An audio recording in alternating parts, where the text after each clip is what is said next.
Halo teman-teman, di video kali ini aku akan menceritakan sebuah alur serial Netflix yang berjudul Naked Director. Film ini sendiri berdasarkan kisah nyata ya, menceritakan seorang lelaki parubaya bernama Muranishi yang awalnya dia seorang salaryman bisa berubah menjadi sutradara atau direktur film job, atau yang biasa kita sebut mantap-mantap. Seperti apa ceritanya? Bersama aku Koko, ayo kita simak ceritanya. Film ini diawali dengan sebuah scene di mana ada seorang wanita bernama Kaoru dan seorang pria bernama Muranishi yang sedang melakukan konversi pers.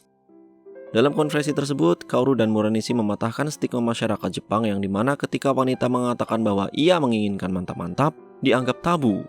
Selain itu bagi Kaoru, cinta adalah menerima apa adanya. Maka dari itu, dia memutuskan untuk tidak mencukur bulu ketiaknya.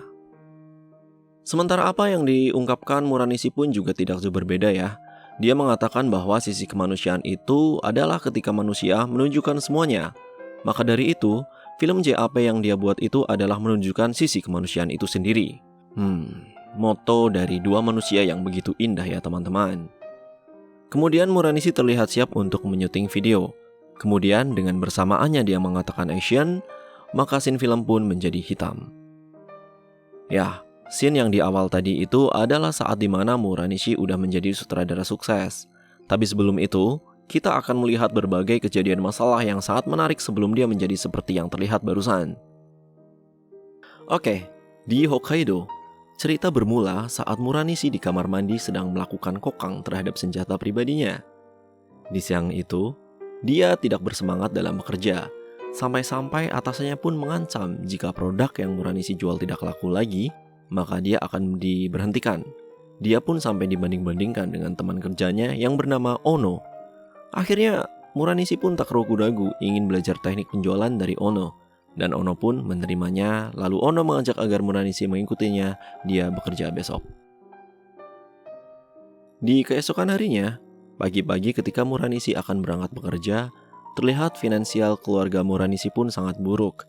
Sampai-sampai mamanya mengingatkan agar Muranishi lebih bertanggung jawab menjadi kepala keluarga. Lalu, Muranishi pun berangkat bekerja. Kemudian, bersama-sama, Muranishi dan Ono pun sama-sama menjual kamus bahasa Inggris. Sampai pada akhirnya, secara tak sengaja, Muranishi menawarkan kamus itu ke seorang Yakuza. Setelah mengetahui bahwa kliennya adalah seorang Yakuza, maka Muranishi pun jadi panik. Dan akhirnya, abang Yakuza ini bilang, "Kalau sampai kamu kesini cuma buang-buang waktu, maka kamu akan celaka." Gitu katanya. Dengan panik namun tetap harus berpikir, Muranishi mengatakan kalau kamus yang ia jual ini sangat penting. Muranishi berkata kalau bahasa Inggris bisa diucapkan ketika abang Yakuza itu lagi mantap-mantap di luar negeri. Dengan begitu, abang Yakuza akan jadi terlihat makin keren di mata orang asing. Dengan penjelasan Muranishi yang cukup unik, akhirnya pun abang Yakuza ini membeli kamusnya. Berkat Ono yang mendampinginya, kemampuan Muranishi menjual pun meningkat, sampai-sampai Muranishi menjadi pegawai dengan penjualan tertinggi di kantor. Suasana rumah tangga Muranishi pun semakin harmonis. Dengan banyaknya uang yang Muranishi hasilkan, Muranishi bahkan mengajak keluarganya untuk pindah rumah ke rumah yang lebih besar. Dan malamnya, Muranishi dan istrinya pun mantap-mantap. Keesokan harinya, perusahaan Muranishi kerampokan.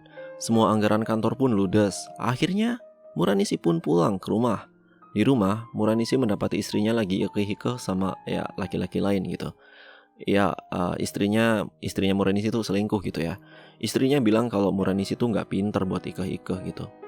Akhirnya istrinya pun pergi bersama anak dan ibunya Muranishi. Kemudian di saat merenung, Muranishi ingat masa kecilnya yang broken home. Ya, mama papanya pun berpisah karena masalah ekonomi juga sih. Ke scene di mana Muranishi ke sebuah bar untuk minum. Di sana, dia bertemu dengan seorang laki-laki yang berjualan video JAP. Dan video itu pun dia dapat dengan membuat sendiri dengan cara mengintip dari hotel. Namun pria itu memiliki skill jualan yang nggak bagus gitu ya. Dia sangat kesulitan saat menjualnya. Pria ini kita sebut saja Ucup ya. Di bar itu Muranishi curhat ke Ucup bahwa istrinya telah mantap-mantap dengan lelaki lain. Padahal Muranishi sudah menafkahi dengan benar. Ucup pun mengatakan bahwa hubungan itu nggak cukup dengan uang aja, melainkan harus puas dalam hal ikah-ikah di kedua belah pihak. Dan akhirnya Ucup mengajak Muranishi pergi untuk mengetahui bagaimana cara memuaskan wanita saat mantap-mantap. Ucup mengajak ke hotel dan memperlihatkan bagaimana video jualannya dibuat.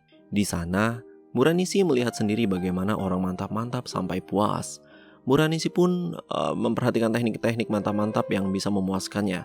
Ya, dengan cara mengintip tentunya.